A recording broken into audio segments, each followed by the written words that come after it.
Si ton mari te fait passer après ça, tu peux dire au revoir à ton couple. Quand tu es dans une relation intime avec un autre être humain, il y a une règle relationnelle que tu dois connaître. À partir du moment où ton mari ou toi, vous pensez que quelque chose ou quelqu'un est plus important que votre relation, que ce soit le travail, des amis, ta passion ou même les enfants, peu importe, c'est le début de la fin de votre relation. Quoi? Ton couple, c'est littéralement la personne avec qui tu vas décider de tout partager. Ton lit, ton argent, ta maison, tes enfants, ton intimité.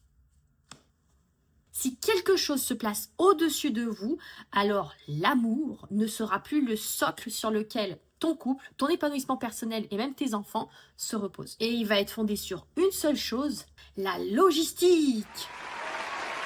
Donc comme une usine à faire tourner, vous allez vous retrouver avec deux collègues de boulot qui partagent le casse-croûte du soir. Le frigo, il est plein?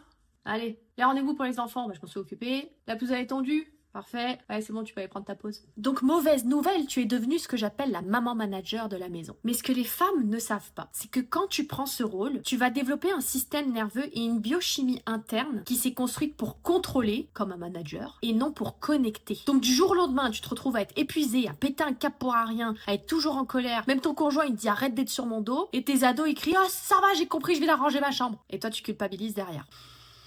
Toutes les femmes qui sont sorties de ce rôle, elles se sont concentrées sur une chose. Elles ont reprogrammé leur système neuro-hormonal qui a été bloqué par des années de stress. C'est pour ça que communiquer, faire des thérapies de couple pendant 10 ans à ce stade-là, ça ne sert à rien. Parce que quand tu es en mode survie, ton système, il cherche pas à résoudre le problème, il cherche à avoir raison. D'où pourquoi chaque discussion devient un reproche ou une dispute. Et pour que ton couple redevienne une équipe et pas juste des colocataires, il faut déjà que toi, tu apaises ton système nerveux qui s'est mis en mode soldat. Tu dois montrer à ton système interne que tu n'es plus obligé de fonctionner en maman manager et qu'il peut enfin laisser la place à la femme que tu es. Parce que ton couple, c'est pas l'endroit où tu dois te battre, mais là où tu dois te sentir suffisamment en sécurité pour pouvoir baisser ta garde. À ta santé.